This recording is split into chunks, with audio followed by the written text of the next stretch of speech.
Reciban un cordial saludo, mucho gusto, mi nombre es Carmen Rosero y actualmente estoy cursando el módulo de Derecho Laboral dictado por la abogada Adriana Pinillo.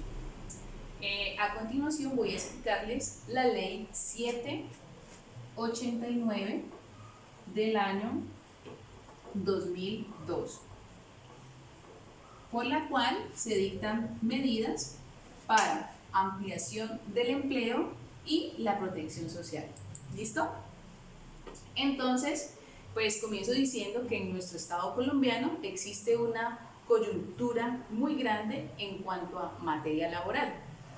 ¿Qué quiere decir esto? Que hay un exceso y una superabundancia de la mano de obra y hay escasez de puestos de trabajo, precisamente por la superabundancia de mano de obra.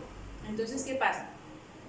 En nuestro ordenamiento jurídico basado en la Constitución, pues se crean políticas para lo que ya les dije, para solucionar, y lo digo entre comillas, solucionar estos problemas, porque en realidad no es que sirvan mucho. Entonces, como ejemplo, tenemos la ley 789, que está enfocada hacia el aumento del empleo, hacia el apoyo del mismo y facilitando así crear nuevas plazas y aumentando la cobertura de la seguridad social. Pero ¿qué pasa? Para eso se recurre a modificar artículos del Código Sustantivo del Trabajo. Por ejemplo, se modifica el 160 que tiene que ver con el trabajo diurno y nocturno y el artículo 179 que tiene que ver con el trabajo de horas festivas. Entonces, ahora bien, teniendo en cuenta lo ya mencionado y según el Código Sustantivo del Trabajo, pues el artículo 175 refiere a los elementos que componen el salario.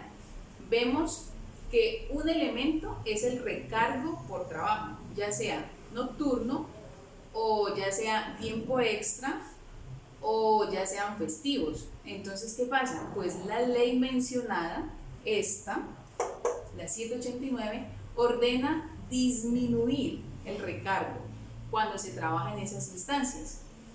Y si dice el artículo 175 del Código Sustantivo del Trabajo, refiere que esos recargos son parte del salario. Entonces, pues la clase trabajadora ha sufrido una mengua en su salario. Pero un sector de la clase trabajadora, que son los que devengan el salario mínimo legal vigente, pues son los que van a tener mayor afectación, porque su salario, pues de hecho ya es algo precario. Y justamente son ese tipo de trabajadores los que más recurren al trabajo en tiempo suplementario. Y esto con el ánimo, pues, de mejorar su salario en algún porcentaje, el cual ya está en un tope muy disminuido, muy mínimo. Entonces, en el artículo 25 de la ley 789, pues se ordena modificar el artículo 160 del Código Sustantivo del Trabajo, refiriendo que el día, pues las horas diurnas que terminaban a las 18 horas, o sea, a las 6 de la tarde, el trabajador, siendo las 7 de la noche, pues va a mirar al cielo, va a ver las estrellas, va a ver la luna, va a ver oscuridad, pero sin embargo para ese trabajador su jornada de trabajo se está pagando como si estuviera trabajando de día, es decir, pierde un 50% en el recargo. ¿Por qué? Porque con la ley anterior su recargo era del 75%, cuando él trabajaba desde las 18 horas hasta las 22. Entonces, es lógicamente con la ley 1846 del año del 2017, pues se rebajó una hora, pero entonces en ese tiempo, pues el trabajador pierde un 50% de recargo nocturno. ¿Por qué? Pues porque antes se le pagaba, como ya lo dije, un 75%. Si estaba trabajando en tiempo extra en horario nocturno.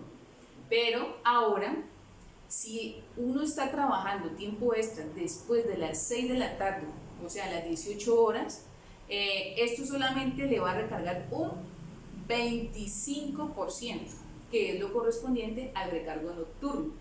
Y el artículo 26 de la misma ley ordena modificar el artículo 179 del Código Sustantivo del Trabajo en horario dominical o festivo.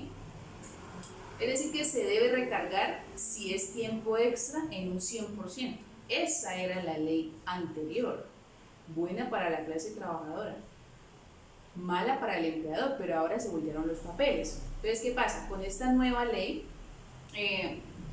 ahora solamente tiene un recargo del 75% y aquí se pierde un 25% de recargo. Entonces, todos los trabajadores en general, todos, absolutamente todos, pues pierden ese 25% de recargo. Y lo que hace es ponerle la lupa a los trabajadores del salario mínimo porque han tenido una regresión en materia económica. Y al colocar a ese trabajador de salario mínimo frente al Estado, debemos remitirnos al artículo 2 de nuestra Constitución Política, el cual refiere los fines esenciales del Estado y entre ellos está lograr la prosperidad, escuchen bien, la prosperidad de los ciudadanos. ¿Cómo hace uno algo próspero? Pues a través de su trabajo, pero si el Estado no lo beneficia, pues ¿cómo? Entonces, ahí en esos ciudadanos incluimos la clase trabajadora, los que devengamos un salario mínimo. También tenemos la Declaración de los Derechos Humanos. En la Declaración Universal, en su artículo 25, refieren que los estados deben adecuar el camino para que sus ciudadanos logren los objetivos, las metas que se trazan o que se proponen. Asimismo, recordemos que la razón de la creación de un estado es justamente buscar el bienestar de todos, absolutamente cada uno de sus ciudadanos. Por lo tanto, pues yo considero que los trabajadores que tengan un salario mínimo, pues no van a encontrar esa fórmula de progreso como lo indica el Estado. Por el contrario, se crean leyes como esta, donde se encuentra un retroceso con mayúscula. Es decir, que con esta ley 789 del 2002, el trabajador del salario mínimo se le pueden estar vulnerando una serie de derechos. Entre ellos está el ingreso al mínimo vital. Entonces, el trabajador de salario mínimo, según el Código Sustantivo del Trabajo, contempla la definición de salario mínimo refiriéndose a que es un derecho que tenemos como trabajadores de solucionar las necesidades básicas de nosotros y de nuestra familia. Hago claridad que las necesidades son básicas normales, como por ejemplo la vivienda, la educación, la alimentación, la recreación y la cultura. Todas estas necesidades son muy normales y las necesidades que se crean a sí mismo pasan a ser normales. Las necesidades que le crea el Estado son necesidades vitales para lograr una vida digna en nuestro Estado. Todo esto lo debe solucionar el salario mínimo, pero en Colombia la base de ingreso no coincide con el valor de la canasta familiar. ¿Qué problema es? Entonces, el salario en Colombia también indica que desde los años 90 se hacen aumentos por debajo del Producto Interno Bruto en materia salarial. Y asimismo hay gran aumento desde esa década de los salarios mínimos reales, siendo estos los que pierden el valor adquisitivo. Entonces, ¿qué hace un trabajador para procurar que su ingreso mínimo sea vital? Pues aprovecha el tiempo suplementario que le puede brindar la empresa donde labora. Pero entonces, a ese tiempo suplementario, hay una ley que le disminuye el monto. Entonces, estamos vulnerando el ingreso mínimo vital.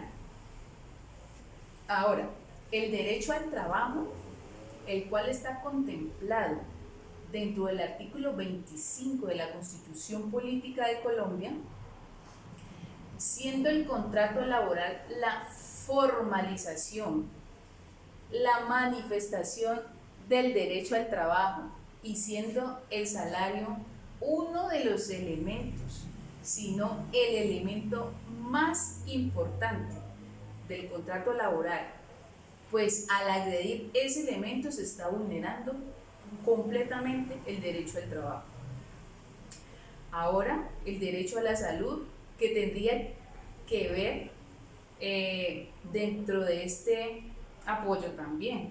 Entonces es un tema que entra en la Organización Internacional del Trabajo, en el convenio donde dice que se refiere que el tiempo máximo de trabajo son 48 horas,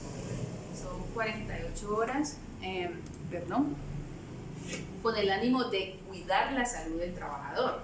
Entonces, quiere decir que haya un equilibrio de producción de la empresa con la actividad que realiza el trabajador. ¿Qué quiere decir esto? Pues que cuando se trabaja más de las 48 horas o las 8 horas diarias, 48 horas semanales, se está exponiendo la salud del trabajador. Pero para eso hay un valor diferenciado en las horas extras, en estas horas festivas y en esas horas nocturnas.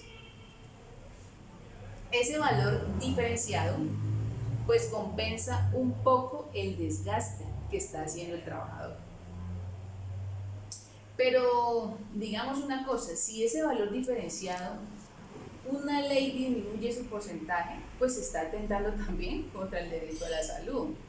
Ahora, la Constitución Política de Colombia refiere la dignidad humana en su artículo 1 y dice que se debe configurar la dignidad humana bajo 3 elementos, como son la autodeterminación, la intangibilidad de los bienes inmateriales y ciertas condiciones materiales de existencia para el trabajador que devenga un salario mínimo. La determinación es muy difícil, puesto que esa misma autodeterminación es directamente proporcional a la función económica y por ende al factor económico.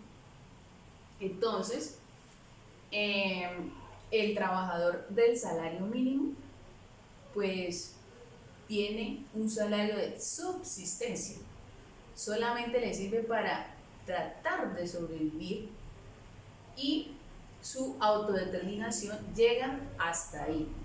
Intangibilidad de los bienes inmateriales, el no mediciones, no torturas para el trabajador de salario mínimo debe aguantar muchísima humillación por parte del empleador y lógicamente del Estado, que es el que propende a vulnerar estos derechos.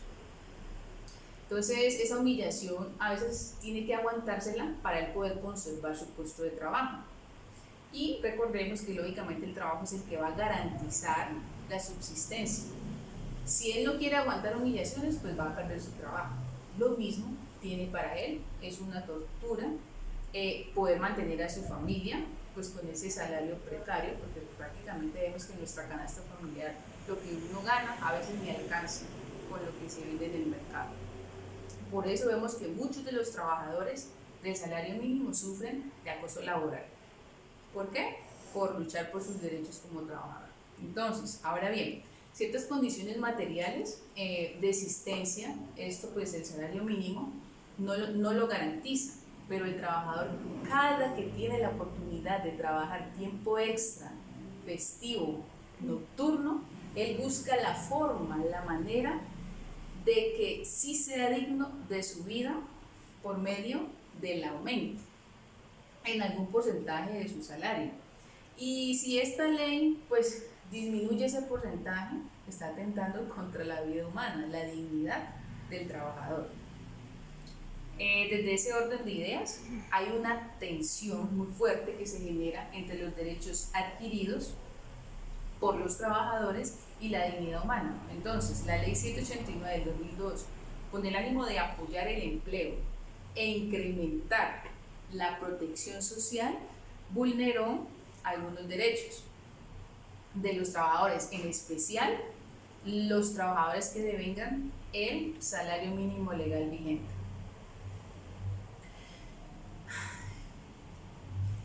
Se enmarcó en los fines esenciales del Estado que se estipula en la Constitución Política en el artículo 2, y al hacerlo pues se lesionó el derecho a una vida digna, como lo describimos anteriormente.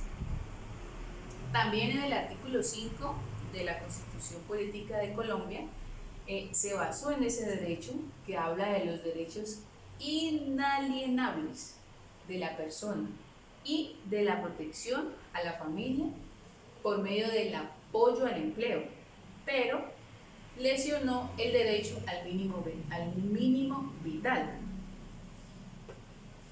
También en otro artículo, para ser específica, en el 25, habla del derecho al trabajo.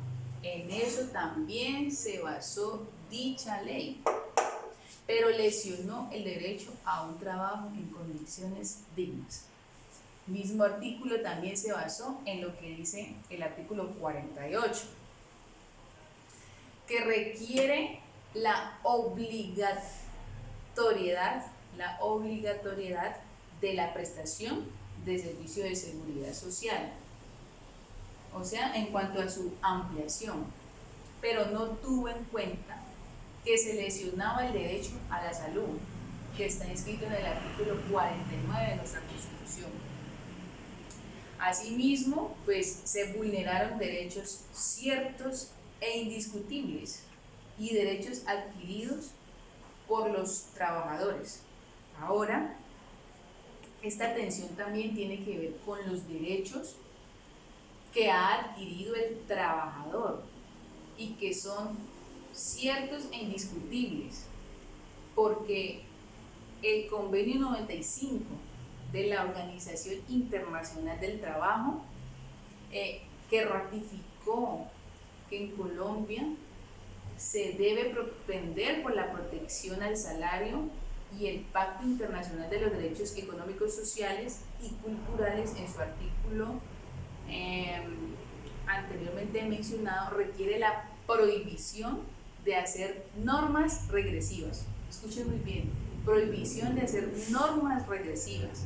Entonces el trabajador del salario mínimo, como supeditado de estos derechos, porque incumplieron, con mayúscula, incumplieron con algún requisito, porque atiborraron los requisitos exigidos para que sea un derecho adquirido, entonces, ¿cuáles serían esos requisitos? Pues de tener un contrato formal y pertenecer a un país que haya ratificado estos tratados. Al ratificarlos, les explico, se eleva a un nivel constitucional que pertenece al bloque de constitucionalidad, por lo tanto, se convierten en derechos ciertos e indiscutibles. De esa manera, pues, la Corte Constitucional refiere que para que existan derechos adquiridos, esto debe ser situaciones individuales y subjetivas. Ahora bien, los preceptos que se han ratificado en nuestra nación de estas entidades empleadoras, los entes gubernamentales, los legisladores, ellos deben adaptarse a estas medidas internacionales. Este es el derecho objetivo, y la parte subjetiva es cuando el trabajador reclama con justa causa que se le protejan todos sus derechos incorporados en la ley.